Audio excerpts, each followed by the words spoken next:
Casey's is a premier garden center and gift shop located in Lawrenceburg, Indiana. Casey's offers a wide selection of plants, landscaping materials, home and garden decor, and gifts for every occasion. Casey's is committed to providing exceptional service, a unique shopping experience, and value to every customer. Stop in and see what makes Casey's so unique. Located at 21481 State Line Road, Lawrenceburg, Indiana, or call 812-537-3800. Let Casey's help you add beauty to your home.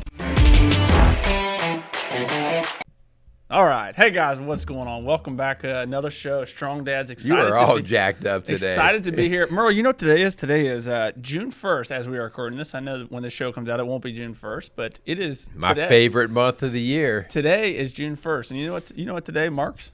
What? Today marks my birthday month. Oh, well, no. Today marks the beginning of the 90-day Bible challenge. I know I have spoke about this. Is that thing you sent me? I send Merle, Guys, you got to listen to this. Our small group, we commit 90 days to read the entire Bible. And you can't even read. Well, hold on. I'll tell the whole story.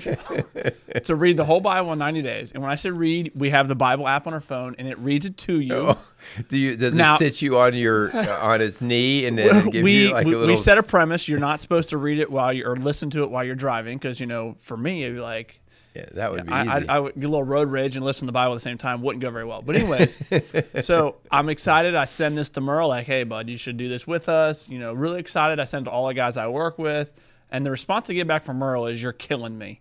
Like, come on, Merle. I mean, priorities here. Priorities. It's about an hour reading a day. An hour a day. And again, now an hour a day keeps Satan away. I could have it playing in the background, right? Yeah. But the idea of it actually being out and about and I'm paying attention to it or actually reading it, I don't know where I'd even come up with an hour. I think you could find it. Oh, man. All right. You're calling me out. I'm calling you out. Thanks a lot. Well, welcome to Strong Dads as we start out beating me up. Besides you're sissing out on the Bible challenge. How are you doing? I'm all right. I'm sore. I've been landscaping. I'm sore. Yeah. I saw the big pile of dirt. It's not so big anymore. It's not so big. It's slowly dwindling. I got to get the plants all put in sometime today because it's supposed to rain really hard tonight. It is. Got to try to get that in before I got to have a big mud quagmire. All right, man. Today we are blowing things up, and I hopefully just mean that figuratively. Yes. But we are going to get into our discussion and discussion really with all humor aside about a responsibility issue that links back to the shooting in Texas in Uvalde. Just the idea here, man, this is a call to action. It is a call to action, and I'm so sick and tired. I think as I thought about this and wrote this was just, I don't know, my blood boiled more on this one because if I could say anything, this is a man problem again. Mm-hmm. This is a man problem again. Us men have the ability to make a significant change in this issue, but it's not going to happen overnight. Yeah. But doing nothing is what we've been doing.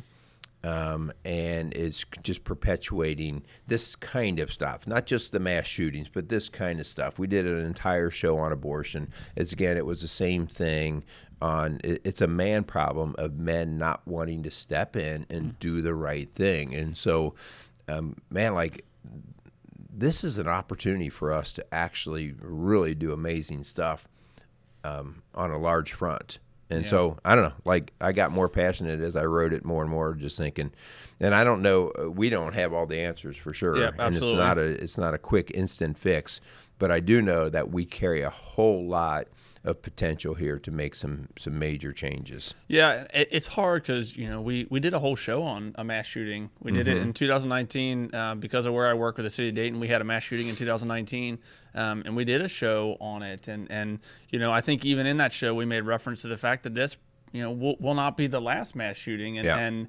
obviously, since 2019, it for sure has not been the last one. It's just another shooting, another another, whatever. I know in that show I called it evil. That evil did what evil does, and I think that the same could be said about this case with the shooting in Texas. So I think it'll be an interesting show. I mean, just as we were preparing for it, I think the important thing to see is that I think Merle and I will probably go back and forth a little bit in the sense that I think some of the discussion points we see things a little bit different, and I don't think there's anything wrong with that. I think if everyone in the room is thinking the exact same, it's hard sometimes to come up with solutions. I think it's good to have different minds coming together, thinking different about the situation to be able to hopefully come up with solutions.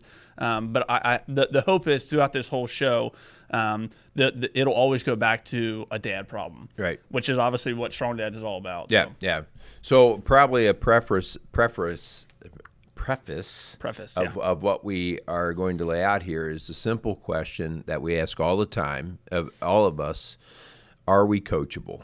Are we coachable? And I'm just going to tell you, again, I find that most of us are not coachable in this area. We're not coachable when we don't like what it says. I say I'm coachable when I show up on the football field and the coach says, hey, you get to be the quarterback or you get to be the star. And I go, yeah. But I'm not very coachable when the coach says, you get to block for the kid who's going to score the touchdown. Oh, man, really? Well, no, I don't want to play for you. And that's the idea here. We want what we want for ourselves, and we are losing coachability. And we're talking about being coachable means I've got to do the give and take. I got to do something for a bigger picture, for a better reason. And man, it sucks a lot of times because I don't always get to do what I want to do. But that's what being coachable is, so that I can win on a bigger front. You all right there? I'm all right. I'm dying. Okay. Why don't you thank somebody? All right. I like it. Yes. Strong Dads, we would like to thank Kramer's Beer House for coming alongside of us. Beer House located down on Route 128. Been a supporter of Strong Dads and what we're doing here for a while now. Go down there. Check them out. They have an incredible setting. Awesome food. Let Mark know we sent you down there. I really do appreciate Kramer's Beer House. All right. Also, thank you to Casey's Outdoor Solutions for being a sponsor of Strong Dads and just for the work that he does to support our community. We want to thank Casey's and just his whole crew down there. So for any of your landscaping and heavy lifting, dirt, rock stuff, go see Casey's down at Casey's Outdoor Solutions, located actually just in Bright, Indiana, outside of Lawrenceburg, Indiana. Yep. All right. So bottom line, we have these shootings, and I'll say, I don't know, it seems about once every now 3-4 months or something like that it's a definition of a mass shooter. I think that waffles around a little bit, but I believe it's now if there are 3 to 4 people shot. That's correct. Yep. So anyway, I don't even want to wrap my head into too much of the semantics of that, as much as everybody wants answers. Because here's the deal: it's senseless shooting with innocent victims. Yep. And that's the part really, it's innocent. It's one thing when you've got 2 drug dealers who are going to battle and they shoot each other or one another. One of them dies, both of them die. That's bad because there was a death. But you got 2 people who are playing in the crime, right? But when you throw in innocent people, especially kids, all right, you're like, okay, this is senseless. Yep. So everybody wants answers to this. Yep. And with those answers, this is something, and I may refer back to the 2019 show we did on the mass shooting. There's definitely be a time and a place for answers. There's gonna be a time and a place to go through and to work through this. But I've already seen it on the news, and just because I experienced a similar situation in 2019, man, we have to allow the families to grieve. We have to allow our country to grieve. There's a grieving process, and not to say that we're not in the point where it's time to start. Let's look for answers. But I also think some people are not in that place right now. There's a process to go through the grieving process, and I think allowing people just to muster their minds around actually what happened here before we jump into the solutions of whether it be the stuff we're gonna get into today. So yes, I think it is a natural response of something like this to look for answers, to look for solutions, to look for to hopefully prevent this happening again. But I also think there's a time and a place for it. And some people may not be ready for solutions at this time because they're still going through the grieving process in their mind. And, being someone that was not directly, obviously, impacted by what happened in Texas, I think we're a little bit more apt to want to jump into the solution aspect of it. But there are people who have been directly affected by this. And there's people who have dealt with similar situations where it kind of brings up those memories. So I think allowing, being respectful to those people, hopefully that's kind of how our conversation is going to be today, of again, talking through this, trying to figure out where we're at mentally when it comes to this whole idea of how we're processing it. Yeah, that's totally right. You have to let the people that are directly involved grieve as they need to grieve, and that's going to be a lifelong process now. Oh, absolutely. I know, as you just said, like the people from Sandy Hook, this just basically reignited a lot of their trauma, absolutely. which was many years ago now. So we have to let them go through it. But I also want to get into a point here of being very careful with the armchair quarterbacking. Yes. Because this is what cowardly people do. Right away, we go into all of the blaming and pointing fingers at what should have been done. All right, and listen, you're a first responder. I mean, now all these people are attacking the police, and listen, they may have very well done things wrong. I'm not going to debate that at all. Okay, what I'm saying is that's not where the focus needs to be. Yeah, because that's man, if we could have just had the police doing things better or different, that doesn't stop the sickness, the cancer from growing. Yeah, the cancer's still there. We just didn't use the right treatment, but the cancer's still there. How about if we go a little bit deeper? Well, if to go a little bit deeper, that means I might have to work, right? So again, I think in retrospect, the police need to go back and review what they're doing and go through more training so that they're better prepared for the next time. But I think it's wasted energy on a big national forum to go and spend all of our time talking about what the police did wrong. Because for the last last while now, that's all we've done as a society is we've tried to blame the cops for things that fathers need to step in and actually maybe take care of. You got it. Yeah. Let's get into that, Merle. What do you got as far as kind of our jumping into this conversation? Well, first and foremost, I think as men, we have to own that this is our problem. Yes, it is. The symptom leaks out through the nation and hits men, women, and children. All right. But this is, again, by large accounts this is a man problem. First off, all of these mass killings, I think maybe with the exception of one or so here in the last 10, 15 years, have been by men. Okay. And it's crazy. I think the percentage is up above 95% do not have a healthy dad figure in their life. All right. At best, many of them had a stepdad, but like this latest had no dad at all in his life. All right. So the idea here is, we've got rogue boys. Basically boys that have determined how they're going to live their life, what means and practices they'll put into place to do what it is that they want to do.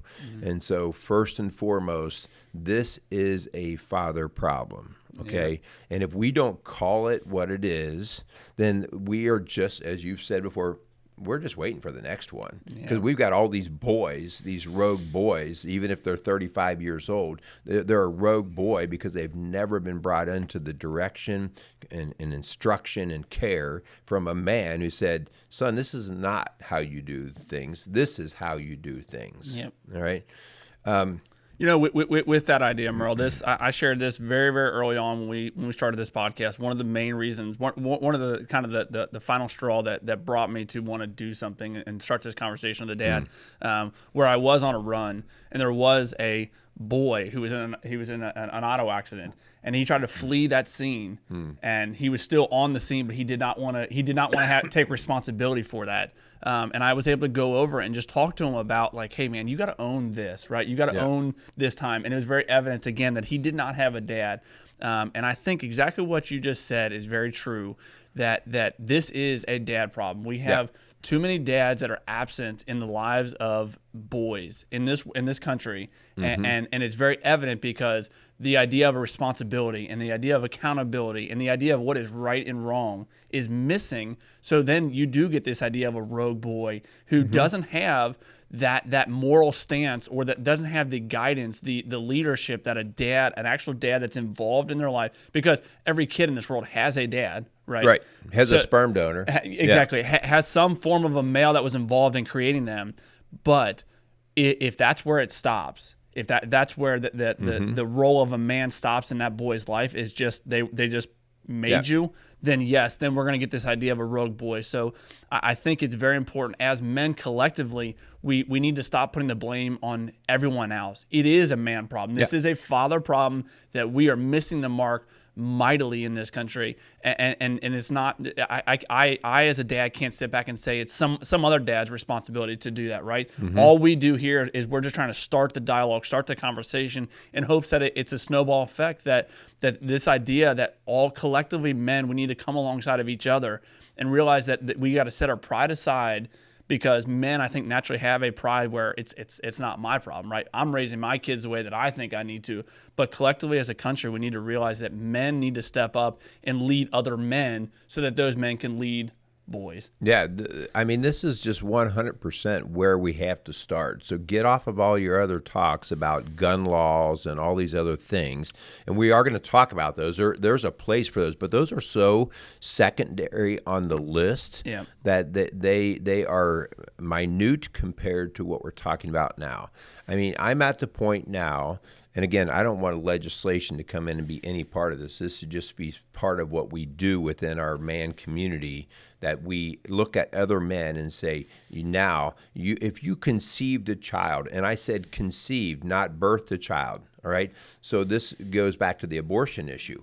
If you are willing to play, then at that point in time, you have a commitment that you are going from conception through 18 years of age, or to where we determine that this guy is have rights of age to be able to make decisions as a man. You are on the hook. If at the bare minimum, you are on the hook for the financial responsibility, but you should desire to be on the hook for all other parts, the upbringing, the raising, the caring, the being the dad.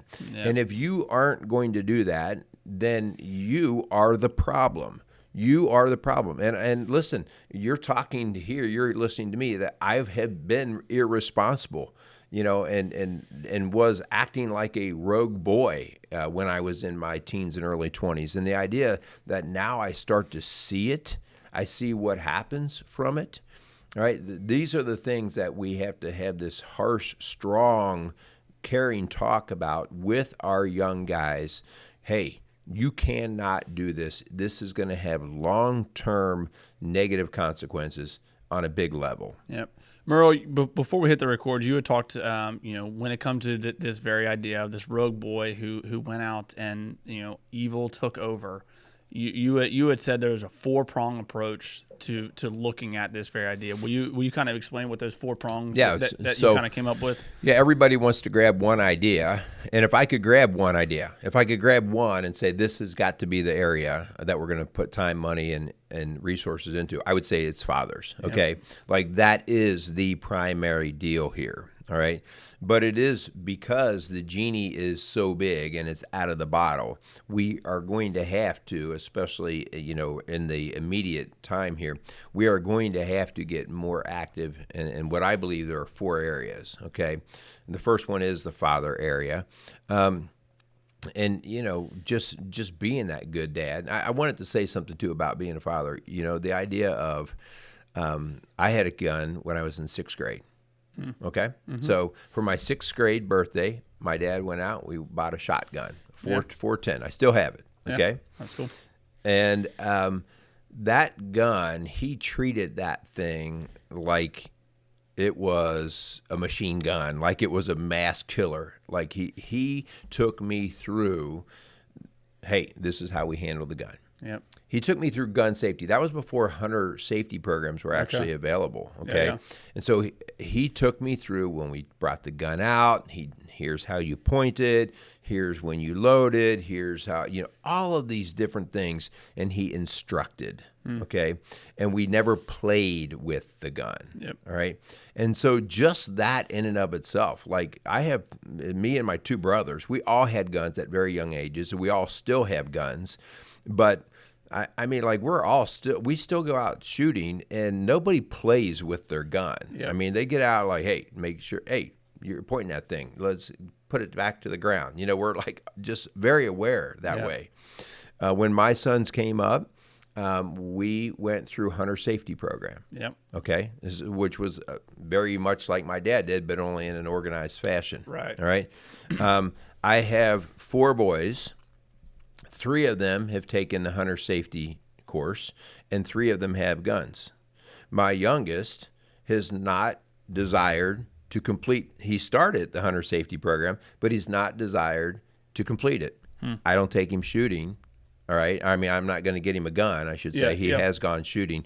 I'm not getting him a gun until he shows me a commitment and a maturity level to go through this. That is on me. That's on me. So I think that's just a huge part, again, of us, why we have to continue to be engaged. That's not a foolproof answer, but it definitely reduces the risk. Yeah. So you got the dad is kind of the first prong, and then obviously the second one being this second one, you're going to get ticked at me. This is about gun restrictions. This is about gun. We already have gun laws, so a lot of people would be like, well, we need more laws. No, really, we probably don't need more laws. But there is, in particular, I've had a lot of thought about like semi-automatic weapons, and I think you and I can go back and forth on this. Like, my oldest sons are in the military and do heavy duty stuff. They shoot semi-automatic stuff all the time. Okay. I've shot them many times. I've shot machine guns. Like, they're cool. They're fun. Yep. But they're killing machines. Yep. They're not hunting machines. They're made for the purpose of killing people. All right. Yep. Not scaring people. All right. They're made for the purpose of killing people. That's why they're called an assault rifle. All right. I really feel like we need to think long and hard about what hands an assault rifle can get into. All right. I know police. We've had a police officer on here who's a friend of mine, and the thought is like, holy cow, we used to show up and the guy would have a handgun or he'd have a shotgun or even he'd have a rifle. And a couple of our guys could show up on the scene and we had things. Now we have to have a SWAT team. If the bad guy has an AR, I automatically have to go SWAT team, right? Like, because it might as well be an army in there. Yep. A guy who can knock out, thousands of rounds in a matter of an hour. So the idea here is we need to give this a long, hard thought. I'm not saying banning ARs. I'm saying, man, the amount of training that should go in before you can own an AR should be hard and heavy. It should be hard and heavy. My sons in their work, they have hours and hours and hours of shooting their weapons and using them well. And here I've got an 18-year-old kid who goes and gets an AR, no training, nobody's looked at him twice. There's something wrong with that. Yeah. You wouldn't give that kid a Ferrari and say, go out and have some fun. You'd be like, oh, wait, we got to teach you how to drive. Sure. So I don't know. What's your take on that? Yeah, I mean, the idea that it is considered an assault weapon, I get that. I think any gun, the point of it is to kill. I mean, I remember my CCW class. They very, unless you want to kill something, do not point that barrel at whatever. So that the point of guns is to inflict fatal harm to something. Yeah. Whether it be an animal, whether it be a person. So how do you wrestle with that idea? So I am a CCW holder. I do carry my gun with me. My handgun would be considered an assault weapon. I mean, it's meant to kill something. So I wrestle with the idea, and I know you are saying not saying. I think what you said is 100% correct. That that we need to have a long, hard discussion about this. And you know, I think for anyone who is on one way or the other that no, I want zero restrictions, or someone wants all restrictions, I don't think that is the place to be. I'm not a fan of any government restriction in my life. Right.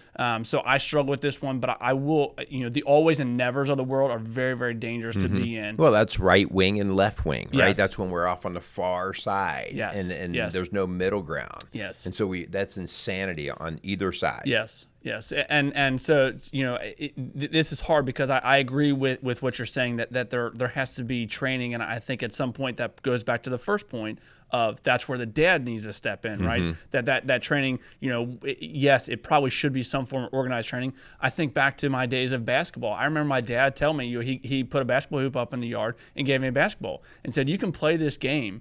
You know, you can go out and you can go play in the game, but unless you put time and effort into actually, you know, practicing, you're not going to be worth a damn, right? When it comes time to the game time. And I think the same could be said about, you know, weapons and guns. Like if you put a gun in someone's hand with zero training, that they I mean, obviously in this country the training is on your own. You're going to have to be the one to do that. You know, you're not going to be worth anything when it comes time to actually wanting to use that. And you know, the flip side of this is obviously, you know, that this circumstance of this mass shooting was not the obviously appropriate time to be, you know, wasn't game time for him. He chose to go into that action, into that environment, and do what he did. So it's hard because, you know, when the topic of conversation gets into using other stats to defend or not to defend the idea of shootings, I struggle with that because I want to use the frame of reference in which we are speaking, and this one is obviously the gun. So, yeah, I struggle with the idea of restrictions, but I also think something has to be done, right? We can't just continue to have this, and I think it just goes back to the first prong that you're talking about of the dad. I think that should be where, again, like you said, if you were to pick one of the four, the dad one is going to be. Yeah, it's the tip of the spear. Yeah. So we have the dad, then we have the idea, the conversation of the guns. What are the next two? So the next one is very real. It's mental illness, right? For far too long, well, you guys have heard me on the show talk about mental illness, my own struggles with it, with anxiety and depression, primarily anxiety. And, you know, it's been something very treatable, and I've had an extremely healthy, great life. Like, it's not something that plagues me every day. But there were a number of years that the illness part was a huge factor. And so I can relate to what anxiety is. I understand it. And to be honest with you, the number of men that walk in my office that suffer the same thing, and these are guys that you're walking shoulder to shoulder with, but you just don't even know it, right? I mean, all the time. I don't care. I have construction dudes. I have hunters. I have office guys. I have it all, and like it seems to trickle out in our conversation. And next thing you know, I'm like, man, this guy's just riddled with anxiety. And if we hold anxiety in long enough, it starts to come out in sick ways, whether deep depression or anger, hostility, and then this final part that comes from long-term mental illness is called hopelessness. And that's exactly what this rogue boy was all about. What do I have to live for? What's the big deal?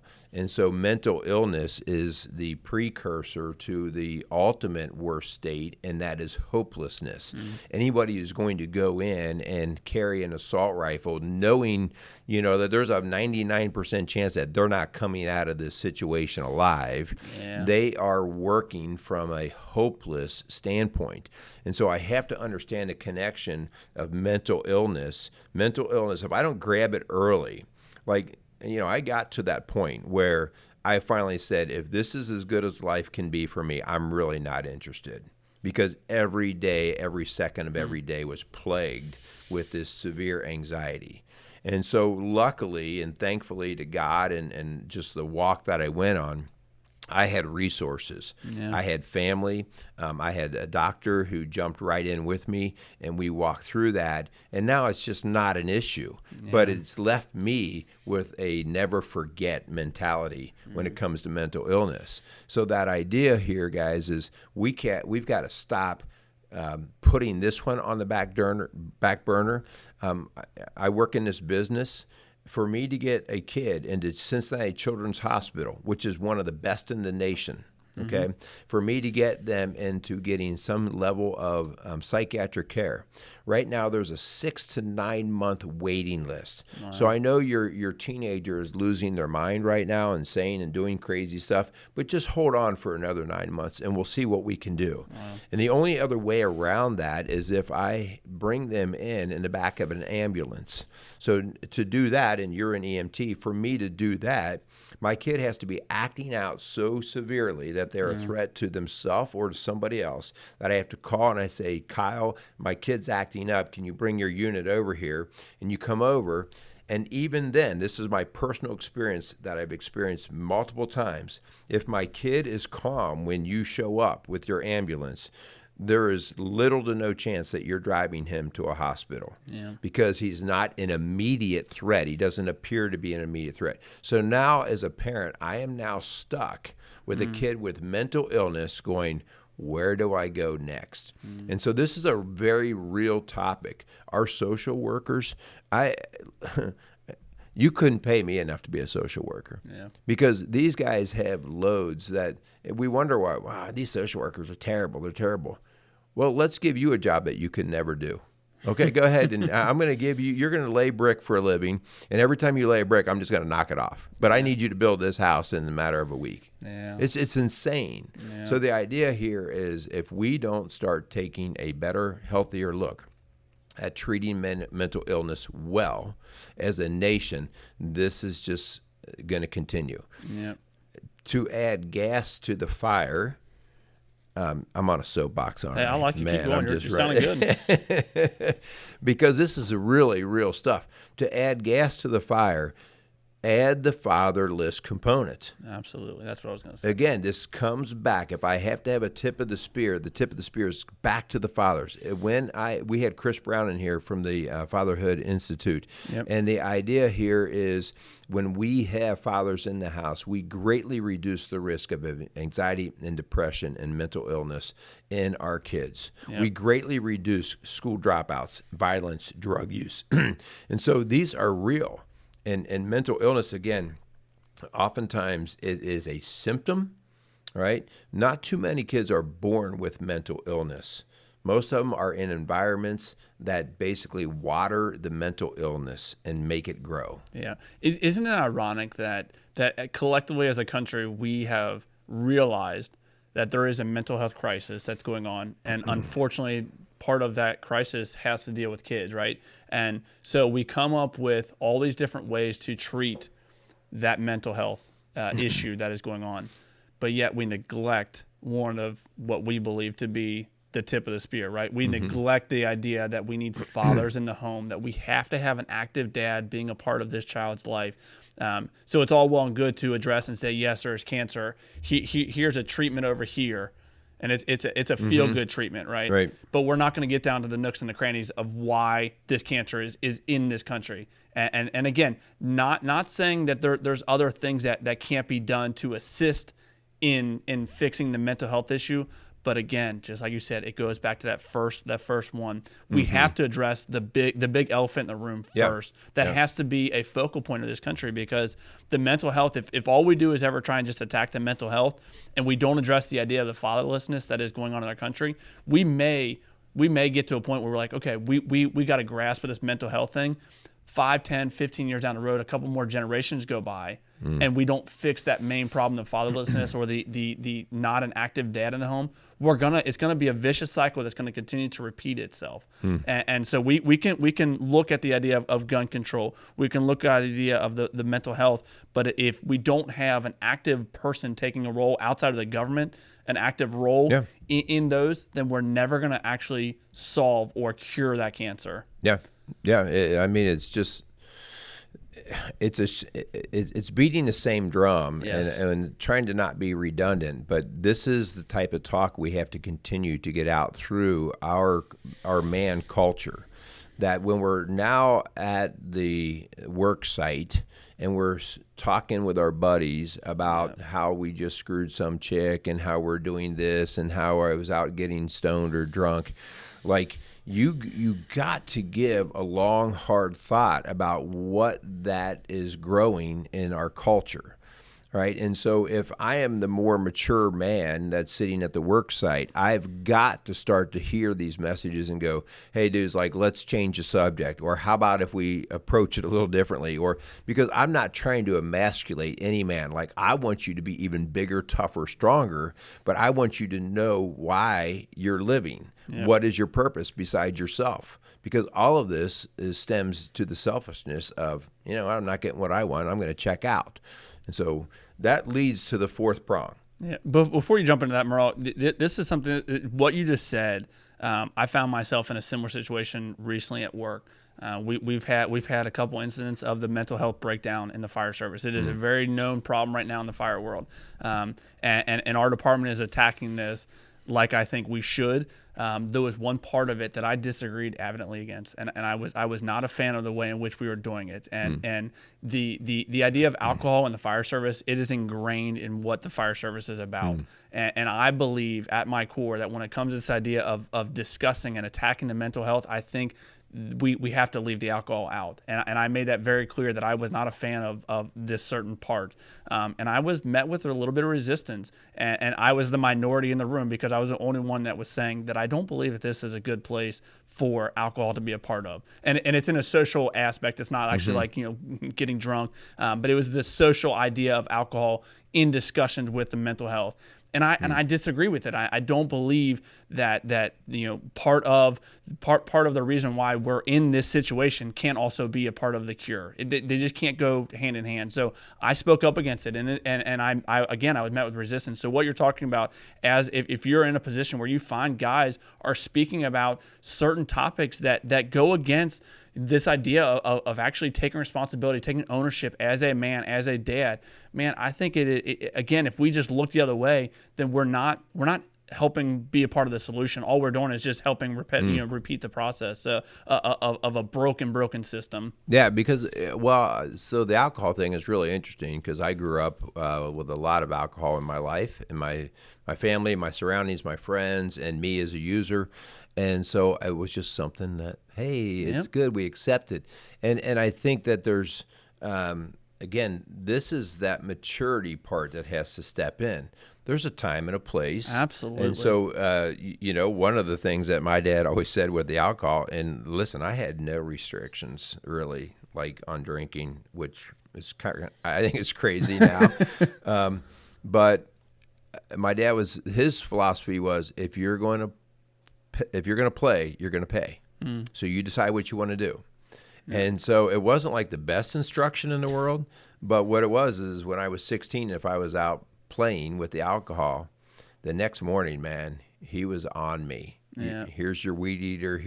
We're out, we're working. You're not laying in. You're not sleeping in. Sorry about your hangover. And he enforced that whole idea, like, listen, you can't be a boy and mess with this stuff. Yep. And again, I'm not even saying that's the right approach. What I'm just saying is you have to keep a bigger picture in mind. Like the alcohol is not the ends in itself. Yeah. So this last prong that when we talk about this kind of this four parts of this solution, or this four parts that kind of lead us to where we're at. Recently Jenny and I did your Rock Solid Marriage class.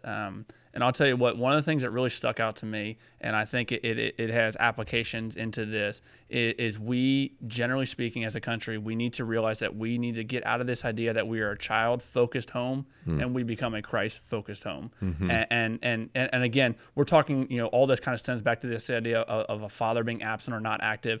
But I do think there are times where there is a dad that is a part of the child's life, and we still have rogue boys that are out there, right?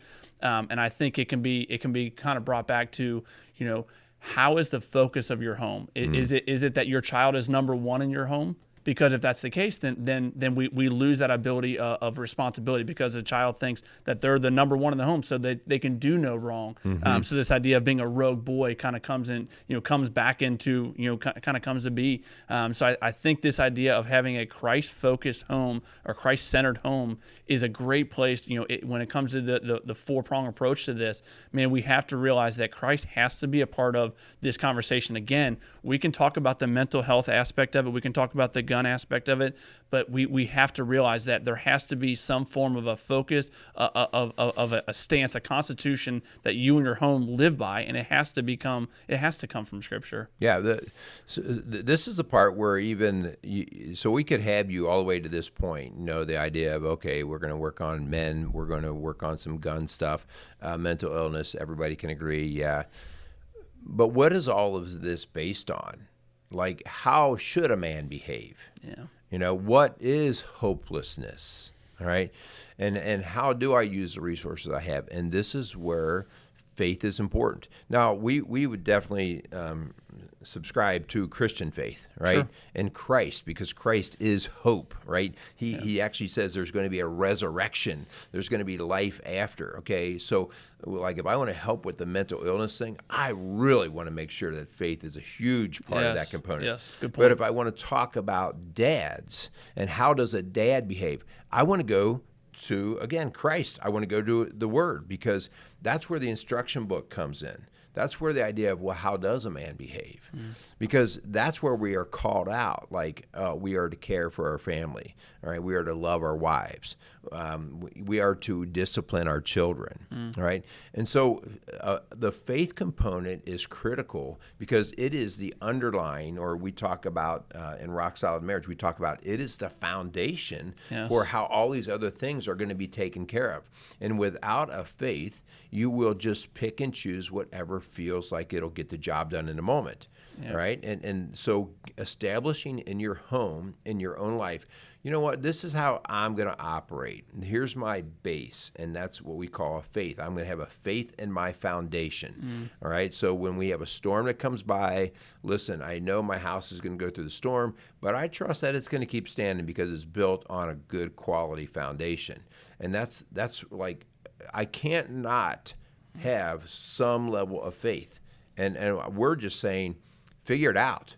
Dig deep. Get your foundation. Make it right. Yeah, I love it. Yeah, those 4 prongs, I think, are a great place to kind of have those conversations with other people. I think this idea, just like you were saying, if you were kind of there with us for the first 3, the idea of fathers, needing to step up, the idea of there needs to be a conversation when it comes to the gun, that there needs to be a conversation of the mental health. If you kind of, we're along for that and you agree with that, and then it kind of hit this idea of a faith component and you kind of, checked out a little bit, man, I would just say that if you plug in a Christ-centered focus into each of the first 3, the results that you're going to get from those first 3 are going to far outweigh if you take him out of the picture. Absolutely.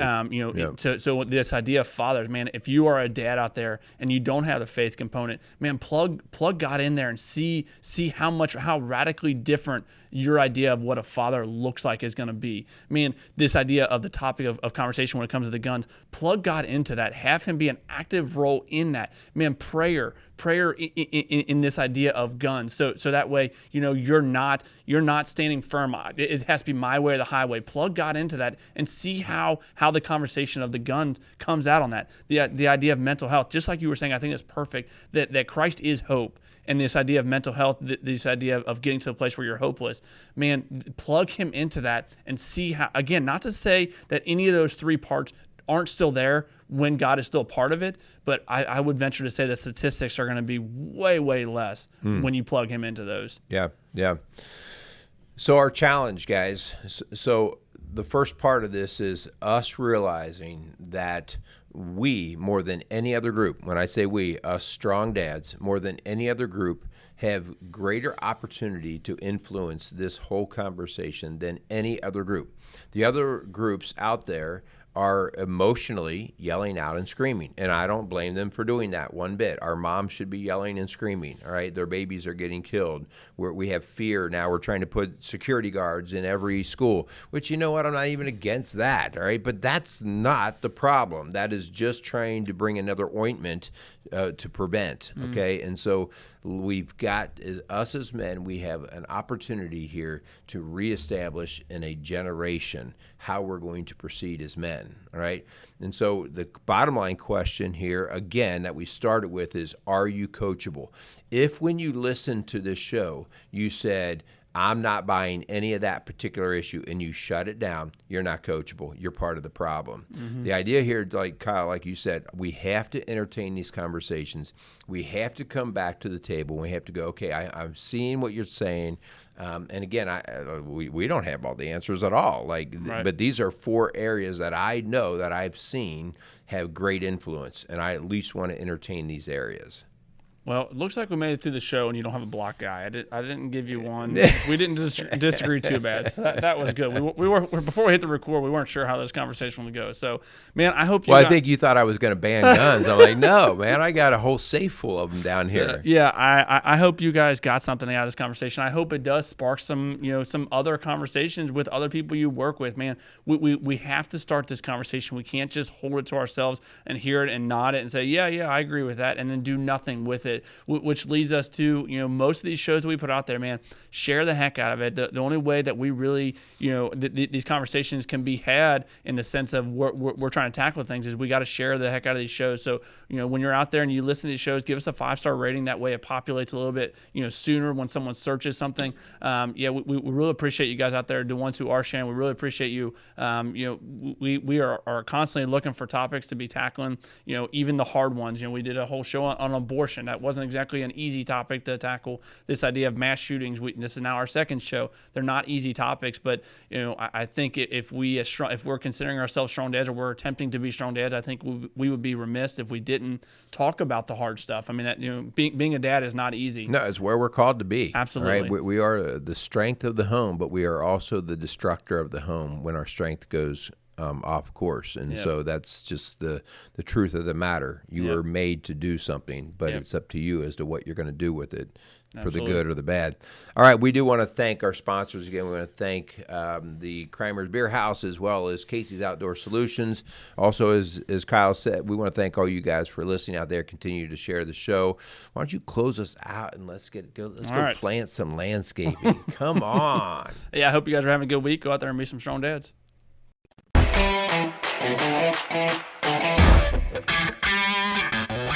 Hey, this is Kyle Crawford from Strong Dads. Strong Dads podcast would love to thank the Kramer's Beer House for coming alongside of us. The Kramer's Beer House was started in 1982 by the Kramer family, and since that time, they have definitely become a Cincinnati favorite. So if you're looking for an incredible meal in an incredible setting, definitely go down to Route 128 and check out the Kramer's Beer House.